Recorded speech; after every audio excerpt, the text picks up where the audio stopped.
নমস্কার বন্ধুরা, চম্পা ব্লগে সবাইকে স্বাগত জানাই। আজকে আবারও চলে এলাম সোলদারি গ্রামে। তো আমরা এখন আসছি ধীরেন্দ্রনাথ মল্লিকের বাড়িতে।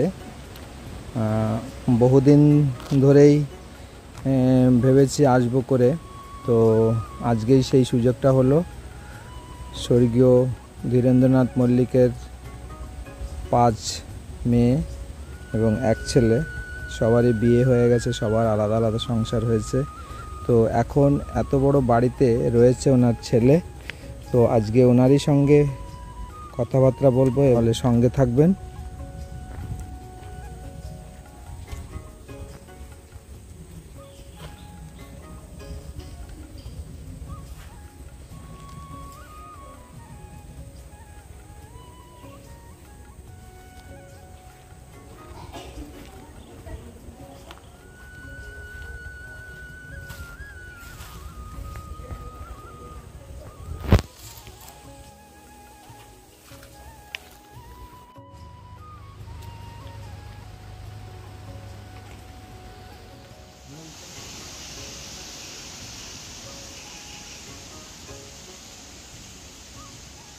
দাদা নমস্কার। দাদা নমস্কার দাদা। দাদা আপনার নাম? আমার নাম হচ্ছে ধূর্যটি প্রসাদ মল্লিক। হ্যাঁ। বাবার নাম স্বর্গীয় ধীরেন্দ্রনাথ মল্লিক। আমার জন্ম এখানেই। 1966-এ জন্ম। পড়াশোনা এখানেই। হ্যাঁ। তো দাদা ওই মানে আপনার বাবা এখানে কবে এসেছিলেন? আমার বাবা এখানে এসেছিলেন 1951-এ। তো বাবা অ্যাকচুয়ালি আমার বাবা না কলকাতায় সার্ভিস করতো, যখন মানে দেশ ভাগ হয়ে গেল না, আমার বাবা কলকাতায় সার্ভিস করতো। বাবা ছিলেন ওখানে সাপ্লাই ইন্সপেক্টর। তো যখন ক্যাম্পে লোক আসলো না, বর্ডার পারে সব দাঙ্গা হাঙ্গামার জন্য লোক সব এপারে আসলো, মানে এই গল্পটা আমি বাবার কাছেই শুনেছি, বাবার মুখ থেকে জানা। কারণ আমার ছোটোর থেকে না অনেক ইচ্ছা ছিল যে বাবারা কীভাবে আন্দামান এসছে, কেন এসছে, কী জন্য এসছে, এগুলো জানার আমার খুব ইচ্ছা ছিল। আমি সবসময় মা বাবার কাছ থেকে এগুলো শিক্ষা পেয়েছি। তো বাবা তখন কী করতো, ওই মানা ক্যাম্পে যে সব ক্যাম্পগুলো ছিল না, বাবা ওখানে রেশন সাপ্লাই করতো, খাবার দাবার দিত। তো বাবার এক বন্ধু ছিল বাংলাদেশ থেকে, উনিও ওই ক্যাম্পে ছিলেন। ওনার নাম হচ্ছে প্রিয় পোদ্দার। তো বাবাকে জিজ্ঞেস করছে তুমি কোথায় যাচ্ছ? তো বাবা উনি বললো আমি আন্দামানে যাচ্ছি। বলে আন্দামানে কেন? বাবা বললো আমিও যাবো আন্দামানে। বাবা বলছে, বাবার ওই বন্ধু বলছে তুমি কী করে আন্দামানে যাবে? আমি যাবো। তো একটা লিস্ট, ওখানে বাবার লিস্ট দেখছে, লিস্ট তৈরি ছিল, বাবার তো লিস্ট দেখে দেখে তৈরি করে না। তো দেখে ওখানে এক ভদ্রলোক নিয়েই ওখানে। তো ওই হিসাবে বাবা ওনার নাম নিয়ে আন্দামানে এসছে। মানে বাবার কি আগে অন্য নাম ছিল? না, বাবার আসল নাম হচ্ছে ধীরেন্দ্রনাথ মল্লিক। তো বাবা যে ভদ্রলোকের নাম নিয়ে এসেছিল, ওনার নাম ছিল নিরঞ্জন পাড়ায়। তো সেই নাম নিয়েই এসছে। তা আপনি গুপ্তপাড়ায় গেলে, গুপ্তপাড়ায় গিয়ে যদি ওই সময় বাবার সমসাময়িক কোনো পুরনো লোক থাকে, জিজ্ঞেস করবেন, তারা বলতে পারবে যে বাবা কী নামে এসেছিল। তারপরে এখানে আসার পরে বাবার সঙ্গে আমাদের মনোটনে একজন শিক্ষক ছিল, মানে ওনার নাম হচ্ছে বিনয় চক্রবর্তী মাস্টারমশাই। তো ওনার সঙ্গে আমাদের খুব একটা ভালো রিলেশন ছিল। বাবা আমাদের যাতায়াত হতো। তো বাবার হাতে এখানে বাবার নাম লেখা ছিল, ধীরেন্দ্র মল্লিক করে ছোট্ট করে ইংরেজিতে লেখা ছিল। তো ওইটা দেখে বাবাকে বলছে তোমার নাম তো এইটা নয়। বাবা স্বীকার করে না, হাতে লেখা আমি দেখেছি। তারপরে বাবাকে বলছে তুমি চাকরি করো। বাবা তো 51-এ এসে জমি জমা চাষ করতো। বাবা চাকরি করাইছে না, চাকরি করতে হবে। তখন তো চাকরির তো ডিমান্ড ছিল না। তো উনি সব কিছু করে বাবাকে চাকরি ঢুকিয়েছে। বাবা প্রথম পোস্টিং হয় ডিগ্রিপুরে সরাস গ্রামে। তাই আপনার বাবা এখানে কিসে চাকরি করেন? বাবা রিটায়ারে ঢুকেছিল। তো ওখানে ছিল সাপ্লাইতে, ওখানে সাপ্লাই ইন্সপেক্টর ছিল। ওটা ছেড়ে দিয়ে এই আন্দামানে এসছে, এক বন্ধু পেয়েছে। তারপর তো এখানে আসার পরে তো বাবার অনেক বন্ধু বান্ধব ছিল। তো ওই হিসাবে বাবা সেটলার হিসাবে আন্দামান। আসলে বাড়ি কোথায় ছিল আমাদের? মানে আমাদের পূর্ব পরিচয় আমাদের খুলনাতে গ্রাম, আর থানা হচ্ছে বাগেরহাট। তো ওখান থেকে আসার পরে কোনোদিন যায়নি? না, বাবা গেছে। আমারও সৌভাগ্য হয়েছে আমার পৃথিবীটা দেখার। তাই গিয়েছিলেন? হ্যাঁ, গেছিল। আমার এক কাকা ছিলেন, তো ওই কাকা নিয়ে গেছেন। আমার কাকাও টিচার ছিলেন। তো এখনো কি ওইখানে লোকজন, আপনাদের আত্মীয় স্বজন আছে কি? আমাদের এখন আত্মীয় স্বজন ছিল, এখন আর কেউ নেই, সবাই এপারে চলে এসছে। মানে আমাদের টাইটেল দিয়ে একটা গ্রাম তৈরি হয়েছে, হ্যাঁ ওটা হচ্ছে আপনার বসিরহাট লাইনে যেতে হয়, হ্যাঁ বসিরহাট দিয়ে যাওয়া যায়, আবার ওইদিকে বিথারি লাইন দিয়ে যেতে হয়। হ্যাঁ। তো আমাদের টাইটেল দিয়ে একটা গ্রাম তৈরি হয়েছে মল্লিকপুর বলে জায়গাটার নাম। মল্লিকপুর, হ্যাঁ, একদম বর্ডারের গায়ে। হ্যাঁ আমার জ্যাঠামশাই তৈরি করেছে। আমার সব থেকে, আমার বাবারা ছিলেন 7 ভাই, হ্যাঁ তো তার মধ্যে উনি ছিলেন সব থেকে বড়। তার মধ্যে আমার বাবাই একাই আন্দামানে এসছে, হ্যাঁ হ্যাঁ। আর কেউ আসেনি। ও, তার মানে ওনাদের সঙ্গে পরবর্তীকালে যোগাযোগ ছিল? হ্যাঁ, যোগাযোগ ছিল, হ্যাঁ, সবার সঙ্গে যোগাযোগ ছিল। হুম হুম আর পিসিদের সঙ্গে আমি দেখেছি, মোটামুটি সবাইকে দেখেছি, আমার বাবা কাকা জ্যাঠা সবাইদেরই দেখেছি। হুম এই পাশে যিনি ছিলেন, হুম। উনি ছিল আমার বাবার খুব ক্লোজ বন্ধু। হুম প্রিয় পোদ্দার নাম ছিল, ওনার অরিজিনাল নাম ছিল বিপিন বিহারী পোদ্দার, হুম প্রিয় পোদ্দার নাম ছিল। হুম ওনারাই ওই সময় ওনারাই ছিল এই গ্রামটা তৈরি, মানে গ্রামের উন্নতির পিছনে ওনারা অনেক করেছে। হুম এখন তো ওনারা কেউ নেই। হুম। তো যখন যখন আমার এই বাবা যখন আমি যখন স্কুলে যাই, হ্যাঁ ক্লাস 1-এ যখন ভর্তি হই, হ্যাঁ আপনি তো এখন বাইক নিয়ে আমার বাড়ি চলে এসছে। হুম হুম আর তখন আমরা হেঁটে যেতাম, এই যে রাস্তাটা, হুম এইটুকু সরু রাস্তা ছিল, হুম। আমরা হেঁটে স্কুলে গেছি। আর নালা, এখন তো পাকা মানে পড়ে- সেইটাই আমি বলতে চাইছিলাম যে এত মানে মানে জঙ্গলের ভিতরে এইখানে জায়গা নিল কেন, সেটা বলছিলাম। এখানে হ্যাঁ এখানে মানে ওই সময় এইভাবে দিয়েছে জমি, হ্যাঁ হ্যাঁ যে যেখানে ভালো পেয়েছে, হ্যাঁ। কোন জমিটা ভালো সেখানে জয়েন করেছে। হ্যাঁ বাবা এখানে পেয়েছে, তারপর আপনার সোলজারি মার্কেটে পেয়েছে কিছু, ফ্রেক্কাবাদে যেখানটা আমাদের সোলজারি স্টেট ব্যাংক হুম পাশেরটা বাবা পেয়েছে। হুম তো ওই দেখাশোনার অভাবে ওইদিকে যাওয়া পড়ে না, হুম হুম টুকরো টুকরো ছিল আর কি। আর এইখানে ছিল, এখানে জমি ছিল প্রায় 15 বিঘায়, প্রায় টুক মিলিয়ে। হুম হুম ওই হিসাবে বাবা এখানে নিয়েছে, আর বাবার বন্ধু এইখানে। হুম, যার জন্য আরো বেশি হ্যাঁ, মানে আগ্রহটা বাড়লো এখানে আগ্রহটা নেওয়ার। বাড়লো। হ্যাঁ। ওই জন্য এখানে এসছে। তা উনি তখন যতদিন বেঁচে ছিলেন জমি জায়গায় কাজ করতেন না? বাবা 83 অবধি চাকরি করেছে। হ্যাঁ চাকরি রিটায়ার হওয়ার পরে বাবা মোটামুটি ধরুন 21 বছর বাবা পেনশন নিয়েছে হ্যাঁ 2004-এর। হুম তো বাবা রিটায়ার হয়ে আসার পরে জমি করতো, হুম বাবা নিজে চাষ করতো, নিজে সব কিছু করতো। হুম হ্যাঁ, একটা কাজের লোকও রাখা ছিল আমাদের ঘরে। হুম তো বাবা ওই হিসাবে নিজে কাজ করতো, হুম নিজে জমি চাষ করতো, করতো। হুম তো বাবা 89-এ হঠাৎ একবার বাবার কী হলো, মানে স্ট্রোক হয়ে গেল বাবার। হুম হুম হুম তো স্ট্রোক হওয়ার পরে বাবা প্রায় ধরুন 3 মাস বাবাকে নিয়ে আমি মেডিকেলে দৌড়াদৌড়ি করেছি, হুম দিদিরাও হেল্প করেছে আমাকে। হুম রাত্রেবেলা বাবাকে আমি দেখাশোনা করতাম। হুম তো যখন বাবাকে সুস্থ করে নিয়ে আসলাম, হুম তারপরে আর বাবা জমিতে নামতো না, ঘরেই থাকতো, দেখাশোনা করতো। হুম আমি দেখাশোনা, আমাদের গরু হচ্ছে সবই ছিল। হুম তো এখন দেখাশোনার অভাবে এই জন্য আর লোকজনও পাওয়া যায় না। হুম তারপর আমার সুনামির আগে পর্যন্ত গরু ছিল, গাই ছিল, আমি গাই পালতাম, হুম নিজে হাতে দুধ দোয়াতাম, বাচ্চাদের হুম দিতাম, বিক্রিও করেছি আমি দুধ। হুম তো আমার ছেলে যখন কেবি স্কুলে পড়তো না, হুম তো কেবি স্কুলে পড়ার সময় একদিন হঠাৎ ফোন আসে, এরকম আমার ছেলের অ্যাক্সিডেন্ট হয়েছে, পা ভেঙে গেছে। হুম তো ওই তারপরে আমি গরু বাচ্চা বিক্রি করছি, ছেলেকে ডেইলি স্কুলে নিয়ে যাওয়া, নিয়ে আসা, সকালে যাওয়া বিকেলে আসা। বিশেষ করে টাউনের মেয়ে, বিশেষ দ্বারা তো সম্ভব নয়, হুম আমরা গ্রামের আমরা পারি করতে। হুম হুম। ওই জন্য বাধ্য হয়ে গরু বাচ্চা বিক্রি করছি। তারপর আস্তে আস্তে আমি টুকটাক করতাম জমিটা। তা এখন এই যে পুরো জমি, এটা কি এখন আপনার একার উপরেই? হ্যাঁ, আমার একার উপর। আর একার মানে কি, আমি একটা লোক রেখেছি, হ্যাঁ মানে একটা লোক রেখেছি, মানে কি লিজে দিয়ে রেখেছি। হুম হুম হুম আপনার লোকটা এখন নেই বর্তমানে, উনি মেনল্যান্ডে গেছে। হুম তো ওরাই সাফ সাফাই করে চারিদিকে, এখন নেই দেখে সাফ সাফাই করতে পারছে না, হুম হুম তাহলে ওরাই সাফ সাফাই করে দেয়, জায়গা পুরো পরিষ্কার পরিষ্কার। হুম হুম। মানে ওরা ওই সারা বছর পরে সবজি করবে। হ্যাঁ, সবজি তা এইখানে লিজের ব্যাপারটা কেমন একটু বলুন তো? আমি যেরকম লিজে দিয়েছি, যেরকম ধরুন আমার যতটা জায়গা, হুম আমি ওদের সঙ্গে কন্ট্যাক্ট করেছি, ভাই তুমি 2 বছর সবজি করো, যা করো, পয়সাপাতি লাগবে না। হুম আর 2 বছর পর থেকে আমার পাহাড়ে নারকেল গাছ লাগিয়ে দেবে, সুপারি গাছ লাগিয়ে দেবে, বাগিচা করে দেবে। আর পুকুরে মাছ পড়ো, নিচে আবার জমিতে আমার এরকম বিবিএফ বলে 3টে বেড নালা বানানো আছে, হুম তুমি মাছ পড়ো, যা করো, মাছ পালবে, মাছের একটা আলাদা হিসাব আছে। যখন বিক্রি করবে 3 ভাগের 1 ভাগ আমার, 2 ভাগ তোমার। তুমি খরচাপাতি করো, 2 ভাগ তোমার।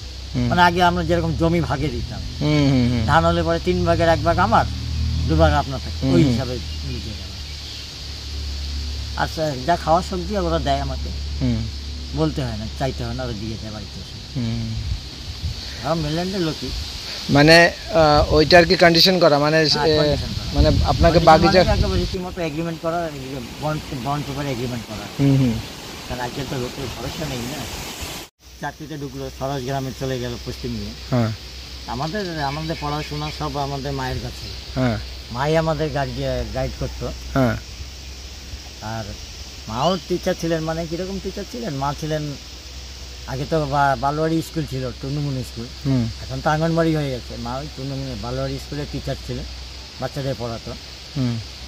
তো মা পরে মার চাকরিটা ছাড়ার কারণ হচ্ছে মাকে তখন, আমরা তো ছোটো ছোটো, মাকে এখান থেকে নীলে ট্রান্সফার করেছে। তখন তো নীল যাওয়া মানে বিরাট ব্যাপার। তো বাবা বললো তোমার চাকরি করতে পারো না, তুমি বাড়িতে বাচ্চাদের দেখাশোনা করো। তো ওই তখন থেকে মা আমাদের দেখাশোনা, যে পুরো জায়গা জমি মেনটেন করা সব সম্পূর্ণ আমার মায়ের উপরে। ধান চাষ করা, লোক রাখা ছিল, বাবার লোক রেখে দিয়েছিল, ওরাই চাষ করতো যা কিছু। আমাদের জমিতে তো আগে সব কিছু হতো, তো মাই দেখাশোনা করতো, মাই সব কিছু করতো। আমাদের যা দাবি দেওয়া থাকতো সব মায়ের কাছে। সকালে স্কুল যাওয়া, মায়ের খাবার তৈরি করা সব। তারপরে তো আস্তে আস্তে দিদিদের সবার পড়াশোনা শুরু হলো। আমিও 12 পাস করে কলেজ অবধি গিয়েছিলাম। তো আমার যে দিদি ব্যাংকে সার্ভিস করতো, ওই দিদি হঠাৎ পেটে হওয়াতে না, বাবা ওনাকে নিয়ে কলকাতা চলে গেল। তখন আমি কলেজ ছেড়ে জমি জমা দেখাশোনা করতাম। তারপরে আপনার আর পরে পড়া হয়নি? পরে আর পড়া হয়নি। তারপরে আমি তো একটা বন্ধু বান্ধবের সার্কেল তৈরি হয় না, ওই সার্কেলে গিয়ে ঘুরে বেড়াতাম। তারপরে আস্তে আস্তে বিয়ে থা করলাম। এখন আর সোলজারি মার্কেটে খুব একটা যাই না। আর এখানে তো আমি যখন ছোট স্কুলে পড়ি তখন তো বলতে নেই, আমার বন্ধু বান্ধব যারা ছিলেন গ্রামের পিছনে তো প্রচুর কষ্ট করেছে। গ্রামটাকে কীভাবে ডেভেলপ করা যায় ওনারাই সূত্রপাত করে গেছে। কিন্তু সেই জিনিসটাকে এখানে একমাত্র এক ভদ্রলোকে ধরে রেখেছে। আমার ওনাকে খুব ভালো লাগে, আমি শ্রদ্ধাও করি। মধু স্যার কিন্তু এখনও চেষ্টা করে যাচ্ছে আমাদের গ্রামের উন্নতি করার জন্য, অনেক চেষ্টা করে মধু স্যার। ডিএন মধু, হ্যাঁ ডিএন ধীরেন্দ্রনাথ মধু না, মধু স্যার অনেক চেষ্টা করে আর উনি করেও যায়। উনি তো এখন কি রাষ্ট্রীয় হিন্দু সভা, হিন্দু সভার মেম্বার আছে। আমার সঙ্গে কথাবার্তা হয়। এই যে আমাদের যে মন্দির তৈরি করেছে, আগে তো মন্দির ছিল না। আমার বাবার কাছে শোনা এই জিনিসগুলো, ওইখানে যে মন্দিরটা প্রথম তৈরি করেছে না, তখন তো আর এত কড়াকড়ি ছিল না। রাত জেগে সব গায়ে হেঁটে শুধু চারিদিকে খোলা মন্দির তৈরি করেছিল। তারপরে আস্তে আস্তে আস্তে আস্তে জেনারেশনে পুজো আর্চা করতে করতে করতে করতে এখন মন্দিরটা ডেভেলপ করেছে। পিছনে মধু স্যারেরও অনেক অবদান আছে বর্তমানে। না এখনো করে যাচ্ছেন উনি এখনো করে, চেষ্টাও করে যাচ্ছেন, চেষ্টাও করে যাচ্ছেন। বাবা ছুটি ছাটায় বাড়ি আসলে বাবার প্রচুর বন্ধু বান্ধব আসতো, চাকরির ক্ষেত্রে, তারপরে গ্রামের। যেরকম ধরেন আপনি যখন ঢুকলেন না আমাদের ভিতরে, ক্যাফে দেখেছেন একটা, ওই পাশে একটা বড় দোতলা বাড়ি দেখেছেন।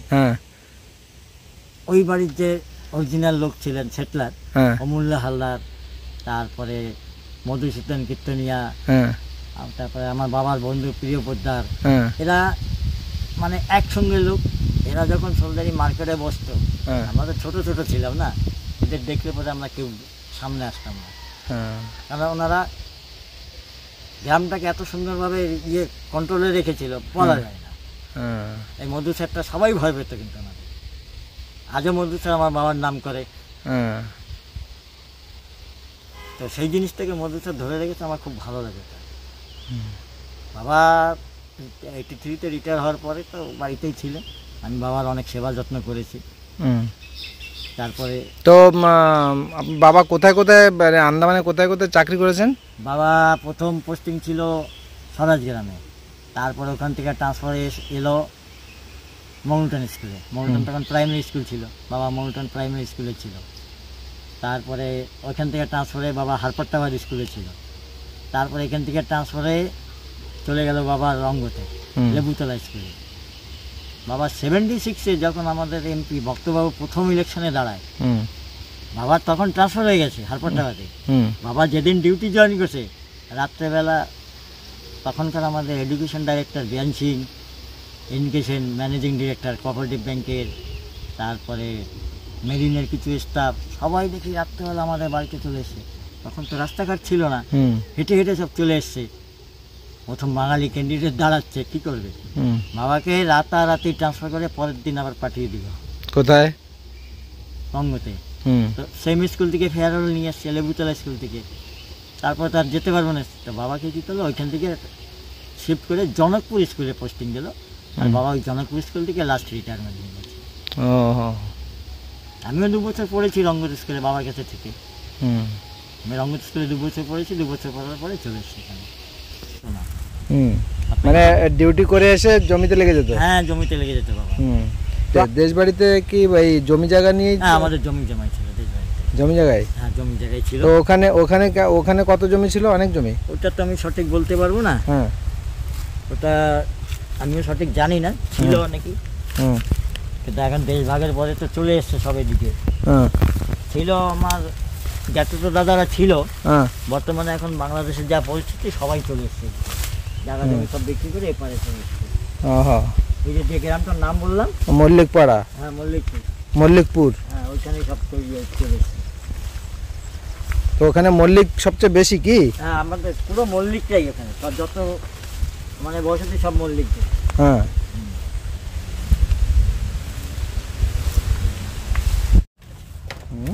এটা আমার গাই ঘর ছিল। এটা? হ্যাঁ। আগে গরু অনেক বেশি ছিল না? না, মা যখন বেঁচে ছিল মা অনেক গরু থাকতো।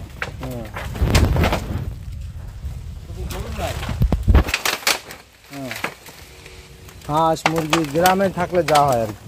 আমাদের গরু ছিল, তারপর আমাদের বাড়িতে না প্রচুর খাজুর গাছ ছিল। হ্যাঁ, খাজুরের রস বের করতো? রসও বের করতো। তাই? হ্যাঁ, আমার মা গুড় তৈরি করতো। হ্যাঁ, হ্যাঁ। তো অনেক মাটির ঘর ছিল না, আমরা তো ছোট ছিল। হ্যাঁ, সকালবেলা রস বের করে নিয়ে আসতো বাবা। হ্যাঁ, হাঁড়ি পাততো না গাছে, ওটা পেড়ে এনে বাবা মা গুড় তৈরি করতো, এরকম বড় বড় পাটারি গুড় তৈরি করতো। সব প্রচুর গুড় পেত। তারপর তো মা, আমরা আস্তে আস্তে বড় হয়ে গেলাম, মাও একটু বয়স হয়ে গেল, আস্তে আস্তে আস্তে আবার বন্ধ করে দিলাম। তো এখন আর গুড় টুর এখানে কাটে না না কেউ? না, আগে মাঝে 2-4 বছর আগে এইদিকে কাটতো মনে হয় কেউ। হ্যাঁ, 2-4 বছর আগে একজন শুরু করেছিল, তা সেরকম হয় না।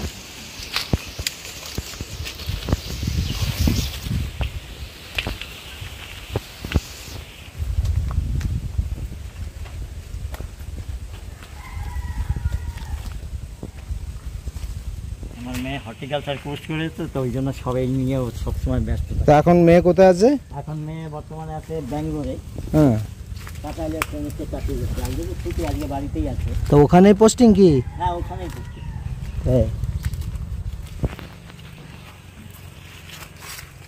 তা আসে না আন্দামানে?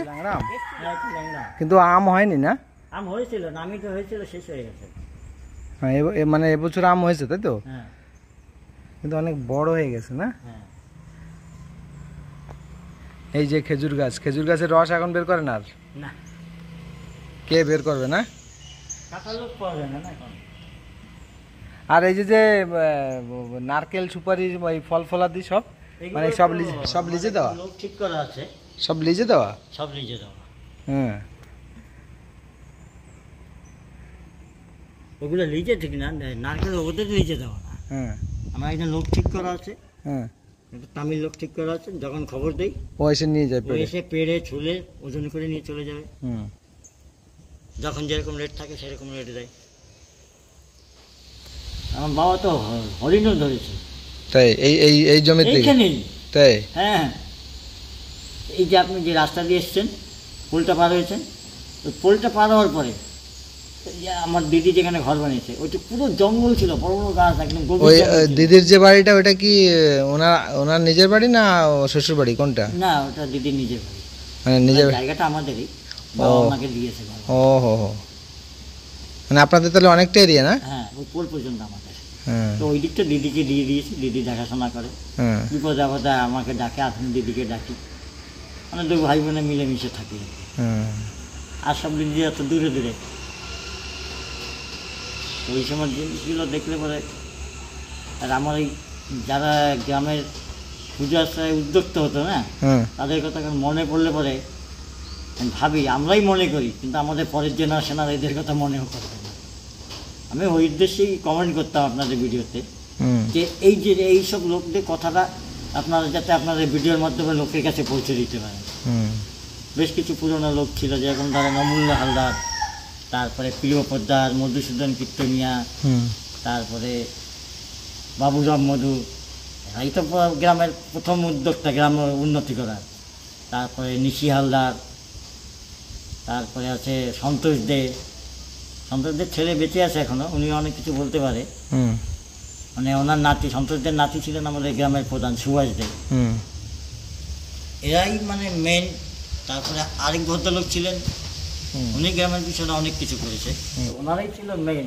আমরা ওনাদের সম্মানও করতাম, আর ওনারা আমাদের ভালোবাসত খুব। হুম তারপরে আমাদের বাড়ির পাশেও ছিল, গুপ্তপাড়ায় আছে ওনারা, হুম তাই আমাদের বাড়ির পাশে ছিল একজন, সমুদ্রের পাড়ে একজন আছে অতুল কৃষ্ণ ছাওয়াল, উনিও পেশায় টিচার ছিলেন, হুম উনিও অনেক কিছু করেছে গ্রামের জন্য। তারপরে এরকম সব নাম তো আর মনে নেই আমার, কিছু কিছু মানে যাদের সঙ্গে আমার বাবা ক্লোজ ছিল তাদের কথাই আমি বলতে পারি। হুম ওনারাও সেটেল হয়েছেন এখানে। এর মধ্যে কিছু লোক হচ্ছে 14 ফ্যামিলির ভিতরে আছে, কিছু 49 এসছে। তারপর যেরকম ধরুন আমার জামাই হচ্ছে করুণা জয়দার, ওনার বাবাও অনেক কিছু করেছে গ্রামের জন্য। ওনার বাবা আবার একটু গানের শৌখিন ছিলেন, রামায়ণ গান টান করতো। আজ দিদি এসেছিলো সকালবেলা, হুম ওনারাও গ্রামের পিছনে অনেক কিছু করেছে। এরকম কিছু কিছু ভদ্রলোক, এদের কথা ভোলা যায় না। হুম এইসব জায়গাতে আমার বাবার হাতে পরিষ্কার করা, যেরকম জঙ্গল ছিল হুম ওনারাই কেটে কুটে পরিষ্কার করতো, হুম সবাই গায়ে ঘেটে তৈরি করছে। আজকে আমরা আমাদের তৈরি করা জিনিসের উপরে বসে আছি, হুম ওনারাই আমাদের দাঁড় করিয়ে দিয়ে। এই জন্য আমি মাঝে মাঝে ভাবি এইসব স্মৃতিগুলো আপনারা যদি আমাদের পরের জেনারেশনকে না জানায়, কী করে জানবে না ইতিহাস গ্রামে? আর আজকাল বলতে গেলে দাদা কী বলবো, আজকাল বর্তমানের ছেলেদের না গ্রামের ইতিহাস সম্বন্ধে জানার কারো ইন্টারেস্ট নেই। অনেক ছোটো ছেলেরা আমার খুব ভালোবাসে, এখনও বাসে, হুম কিন্তু কিছু কিছু ছেলে পেলে আছে, দোষ দিয়ে তো লাভ নেই, এখন চাকরির পরিস্থিতি খারাপ, হুম ওই জন্য সবাই এখন অন্য লাইনে যাচ্ছে। আমার বাবার তৈরি করে একটা ক্লাব ছিল এখানে, মিলন সমিতি নামে একটা ক্লাব ছিল। ক্লাবটা তো এখন নেই, চলে গেছে, মানে ওয়াশ আউট হয়ে গেছে সুনামির পরে। বাবার তৈরি করা ক্লাব ছিল ওটা। তারপরে আমার বাবার আবার একটু যাত্রা নাটক করার শখ ছিল। হুম বাবা প্রচুর যাত্রা নাটক করতো, থিয়েটার করতো। হুম বাবা প্রচুর যাত্রা সোলদারি গ্রামেও করিয়েছে, দল তৈরি করেছে, বাঙালি ক্লাবেও গেছে বাবা। হুম বাবা খুব ভালো যাত্রা করতে পারতো। ইভেন এমনকি বাবা যেখানে যেখানে পোস্টিং নিয়ে গেছে সেখানে সেখানে বাবা মানে দল তৈরি করেছে। দল তৈরি করে যাত্রা থিয়েটার করতো। হুম বাবার মানে কিছু শিষ্য ছিল। মানে ওনার মধ্যে ওই যে হ্যাঁ, ওই নাটক quality মানে ছিল। যাত্রা অভিনয়ের যে এইটা। আর এমনিতে বাবাকে গ্রামের লোকে খুব ভয় পেত, ভালোবাসতো। হুম বাবা যদি গ্রামে দাঁড়িয়ে কারোকে ডাক দিয়েছে, হুম আর ওই সময় বাবাদের সময় আমাদের গ্রামে বাজারের ছেলেপেলেরা সে কোনো কিছু করতে পারতো না। বাবা যদি শুধু বলতে এই কী করতে, ধর ওকে মার, মানে গ্রামের লোক একবারে হুমড়ি খেয়ে পড়ে যেত। হুম আমাদের ঘরটা যেখানে না, হুম হুম এখানকার একটা ইতিহাস আছে। এটা অ্যাকচুয়ালি এটা সবাই জানে, বদমাশ পাহাড়। হ্যাঁ এটা নামে বদমাশ পাহাড়। এইটা বদমাশ পাহাড়ের মধ্যে আসবে। হ্যাঁ, এটা বদমাশ পাহাড়ের মধ্যে আসবে। এটা মানে রাস্তার এপাশটা বদমাশ পাহাড় হয়, কিন্তু এর আরেকটা নাম আছে। বাবারা অনেক চেষ্টা করেছিল নামটা রেকর্ডে উঠাবার, কিন্তু ওটা আর হয়ে ওঠেনি। হুম গোপালনগর নাম দিয়েছিল। তো গোপালনগর তো নাম আছে তো এখন, রেকর্ডে নেই, আপনি হ্যাঁ। রেভিনিউ রেকর্ডে পাবেন না।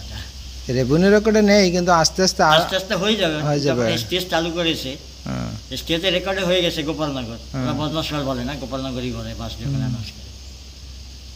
তো এইখানটায় আগে জঙ্গল, প্রচুর জঙ্গল ছিল। হুম তো বাবা যখন খবর পেলো এখানে আমার জমি এসছে, তা বাবাই কেটে কুটে পরিষ্কার করতে জমি এখানে নিল বাবা। উর্বর জায়গা ছিল, হুম পাহাড় পেয়েছে, বাগিচা করবে।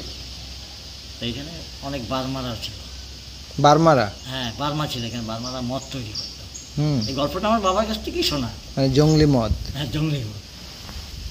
তো লাল পাহাড়ে তখন তো নতুন নতুন সেটেলমেন্ট না, হুম তো তখন একটা আলাদা ইউনিটি ছিল সবার মধ্যে। হুম তো লাল পাহাড়ে কোনো এক ভদ্রলোক এসেছিল বেত কাটতে, সাঙ্গা তৈরি করার বেত।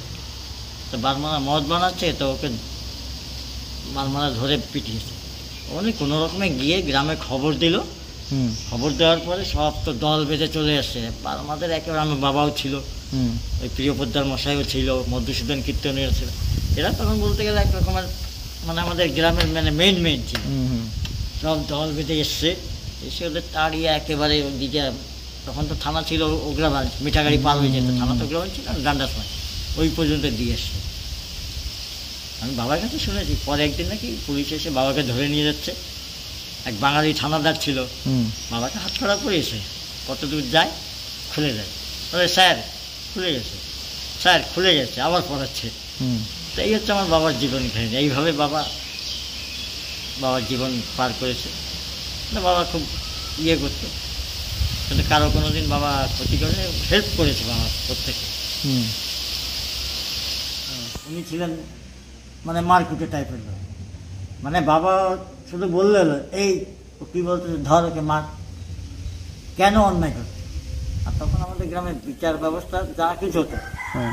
এই মুরব্বীরা সব, আমার বাবা তো বেশি থাকতো না গ্রামে, হুম বাবা তো ছুটি ছেটায় আসতো, এরাই সব বিচার আচার করতো। মধুকীর্তনিয়া ছিল, তারপরে আপনার প্রিয়পদ্মার, নিশিকান্ত হালদার, নিতাই হালদার, এরা তো নেই বর্তমানে এখন, সন্তোষ দে, তারপরে ধীরেন মধুর বাবা বাবুরাম মধু। হুম তো বাবার একটা ঘটনা আছে, মানে একটা বিচ্ছিন্ন ঘটনা। বাবা তখন মৌটান স্কুলে ছিল, বাবা সকালবেলা ডিউটি যাচ্ছে, তো হারপাত্তাবাদ থেকে আমাদেরই রিলেটিভ হুম বাজারে ডিউটি যাবে, বয়েজ স্কুলের ছেলেদের সঙ্গে, তখন তো বদলে বয়েজ স্কুল একটা নাম করা স্কুল ছিল, মানে সব দিক দিয়ে, আওয়ারাগিরি করার দিক দিয়ে, সব দিক দিয়ে বয়েজ স্কুলের একটা নাম ছিল। ওই বাসে বসে কী গন্ডগোল হয়েছে না হয়েছে জানি না, তা আমার ওই রিলেটিভের নাকে ঘুষি মেরে নাক ফাটিয়ে দিচ্ছে। সল্লাইতে তখন যত বাস আসতো সকালে বিকালে যখনই আসতো, সব তো ওইখানেই দাঁড়াইতো, চা খেত। বাবা ডিউটি যাবে গেলে বাসের কাছে এগিয়েছে, তো ওই ভদ্রলোক নেমেছে, নেমে বাবাকে জিজ্ঞেস করছে, বাবা জিজ্ঞেস কী হলো রে, এরকম ওরা মানে মারছে। বাবা টিচার মানুষ, স্বাভাবিক, এই বাচ্চা লোক কে একটা, তো বাবার বগলে একটা ছাতা থাকতো, হুম তো ছেলেগুলো তো মার কামারা ছিল, বাবার বগলের ছাতা ধরে টানছে। ওই সতীন্দ্র মণ্ডলের সমসাময়িক সবাই দেখেছে, হুম হ্যাঁ, বাবুর গায়ে হাত দিচ্ছে, আর দেখতে দেখতে মানে যত বয়স করে ছেলেবেলে ছিল, মানে উঠে পড়ে পেদানি। হুম সেই কেস নিয়ে বাবা প্রায় 12-13 বছর কেস লড়েছে, লাস্টে কেসটা ডিসমিস। ওইটাই বাবার আমার জীবনের একটা অস্বাভাবিক ঘটনা। হুম আমি তখন স্কুলে পড়ি, ক্লাস 1-এ ভর্তি হয়েছি তখন। তো অনেক ছোটবেলার কথা না? গ্রাম ওই পারে কোথায় ছিল? না, আমার মার গ্রাম ছিল ফরিদপুর জেলা। ফরিদপুরে? হ্যাঁ, ফরিদপুর জেলা গোপালগঞ্জ থানা। হুম আর গ্রাম হচ্ছে বাঁশুড়িয়া। মানে এগুলো আমার মায়ের কাছে শোনা, আমাদের তো উৎসাহ লাগতো না, মামা বাড়ি কোথায়, হুম আমাদের নিজেদের বংশ বাড়ি কোথায়, এগুলো তো আমাদের উৎসাহ লাগে না, শুনতে হয়। এটা আজকালকার ছেলেরা তো এইসব শুনবে না, ওই জন্য আমি বাবা মায়ের কাছ থেকে শুনে রেখেছি, যেটুকু জানি সেটুকু আপনাকে বললাম। হুম যতটা জানি আমার পক্ষে, হয়তো পুরোটা হয়তো আপনাকে জানাতে পারলাম না। হুম তা বাবা বেঁচে থাকলে হয়তো আরও কিছু জানতে পারতাম। হুম জানতে পারতাম কি, তাহলে আমি ডাইরেক্ট এসে ওনার সঙ্গে কথা বলতে পারতাম। তা বাবা যাই হোক, ভালো লাগলো, অনেক পুরনো আপনার বাবার স্মৃতিগুলো আজও ধরে রেখেছেন, পদে পদে ওনার কথা স্মরণ করছেন, এটাই। আমি এখনো সকালবেলায় ঘুম থেকে উঠে কোথাও যেতে গেলে অত দূর তো যেতে পারি না, তবুও আমি এই দিকটা গিয়ে নাহলে ছাদে উঠে বাবা মার দিকে তাকিয়ে প্রণাম করে তারপর আমার দিনের কাজ শুরু। আমি একসময় করেছি, জায়গা জমি এই সব সাফাই আমি করতাম, কিন্তু ওই ছেলে পা ভাঙার পরে ছেলেকে টানবো না বাড়ির দিকে দেখবো না কোন দিকে দেখবো, এদিকে আবার দুটো গরু রয়েছে, তো ওই জন্য গরু বাচ্চা সব বিক্রি করেছি। তাহলে আমি নিজে হাতে গরু ধোয়াইতাম, দুধ দিতাম। যাই হোক, ভালো লাগলো আপনার সঙ্গে কথা বলে, অনেক কিছু জানতেও পারলাম, আর আপনার বাবার যে এত বড় অবদান সে সমস্ত ব্যাপারেও আমার জানলাম। বাবা তবে ওই আজে বাজে কোনো আড্ডা ছিল না, নেশা ছিল না। আমার নেশা বলতে একটু চেস খেলার নেশাটাই ছিল আমার, ওই চেসটাই খেলি, এখনও খেলি চেস। বিকাল হলে ওই ক্যাফের মোড়টায় যাই, ওখানে বসে চেস খেলি, টাইম পাস করি, 8টা বাজে ঘরে চলে এসি।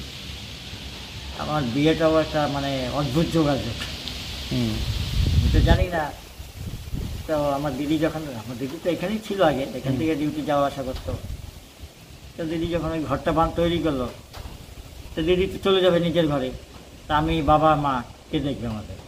আমি তো ঘুরে বেড়াবো এদিক ওদিকে। বাইচান্স ধরেন আমি যদি চাকরি করতাম, আমি চাকরির চেষ্টা করেছিলাম, কিন্তু বাবা অসুস্থ হতে তারপরে আর এগোতেই পারিনি, আর ওই জন্য আর চাকরির দিকে যাইনি। তারপরে এই মেয়ে দেখলো, মেয়ে দেখতে অনেক জায়গায় দেখলো। তারপরে ইনি তখন ফুটবলের থেকে মেলল্যান্ডের থেকে বিয়ে উপলক্ষে এখানে এসছে। তো ওই আপনার সংগীতনে একটা হোটেল আছে, আদি বাঙালি হোটেল, এদের রিলেটিভই, মানে এনার দিদিরও বিয়ে হয়েছে ফুটবলে। তো ওইখানে বসা ছিল, আমার যে এই অসীমদা ওই হোটেলে খেতে যেত। এই যোগাযোগ হয়েছে, বললো এই ব্যাপার। তারপরে দাঁড়াও, আমার এক শালি আছে, ওকে নিয়ে এসে। তো আমার এই দিদিকে নিয়ে গেল এই করোনা যাদের মিসেসকে। তো দেখে পছন্দ হলো, তারপরে আমাদের বাড়িতে আসলো। এনার মিসেসের দিদি, বৌদি, এনাদের যা সব আমাদের বাড়িতে আসলো। আমি উপরে ঘুমোচ্ছি, তখন আমাদের ওই বাড়িটা ছিল দোতলা, কাঠের ছিল। আমি উপরে ঘুমোচ্ছি, আসলো, দেখলো। তো ওই যে আপনাকে একটা নাম বললাম, বিনয় চক্রবর্তী, ওনার ছেলের মানে ওনারই বৌমা এসেছিলো ওইখানে, উনি নিয়ে এসেছিলো, মেইন লোক হচ্ছে উনি। তারপর আমরা দেখাশোনা করলাম, পছন্দ হয়ে গেলো, বিয়েটা হয়ে গেল। মানে যেদিন দেখতে গেলাম, দেখা হলো, 1 সপ্তাহ ভিতরে বিয়ে, মানে আকস্মিক। ঝটমাংনি পট বিয়া। আমি বিয়ে করার পর গেছি, তবে এই যে আমি এত কিছু করেছি বলতে নেই, ওনার অবদান অনেক। আমি যদি না থাকতো, আমি যদি আমাকে গাইডেন্স না করতাম, আমি এত বড় বাড়িও করতে পারতাম না, আর কিছু করতাম। তো এই যে এত বড় বাড়ি করেছেন, এই বাড়িতে তো ভালো টাকা খরচা হয়েছে, তো এইসব টাকা পয়সা কে? বললাম না, ব্যাংকের পাশে একটা জমি আছে, ওখান থেকে কিছুটা আমি বিক্রি করে দিয়েছি। কারণ আমার তো নিজের কোনো ইনকাম নেই, আর এই বাগবাগিচাতে কতটা ইনকাম, দুটো ছেলে মেয়ের পড়াশোনা সম্পূর্ণ আমার খরচায়। আর কিছু আমি আমাদের একটা প্ল্যান্টেশন আছে, ওটা যেতে হলে আপনার এখান দিয়ে নর্থ তন্দুর দিয়ে বোটে পার হয়ে যেতে হয়, মানে মেশিন নিতে। কোথায় যাবে, কোথায় ওটা হচ্ছে নর্থ তন্দুর দিয়ে আলাদা যেতে হয়। তারপরে আবার এইদিকে আপনারা মানপুর হারপটাবাদ গেছেন, তো মানপুরে ঢোকার আগে একটা লম্বা খাড়ি বলে একটা জায়গা, রাস্তা আছে, ওই রাস্তা দিয়ে হেঁটে যেতে হয়। তো ওখানে আমাদের বিরাট প্ল্যান্টেশন আছে, মানে সোসাইটি তৈরি করা। তো বাবার শেয়ার ছিল, বাবার শেয়ারটা আমাকে ট্রান্সফার করে দিয়েছে। তো আমি ওই মেম্বারশিপ আছে আমার ওইখানে যাই মাঝে মাঝে। ওইখানে যার ফল যে বিক্রি হয়, লেবার পেমেন্ট করে মেম্বারদের ভিতরে ডিস্ট্রিবিউট হয়। 1,500-2,000 টাকা পাই, ওই দিয়ে দুটো ছেলে মেয়েকে পড়াশোনা করাইছি। কারণ বাবা চাকরি করে তো বেশি টাকা পয়সা রাখতে পারে। এইভাবেই আমার জীবন।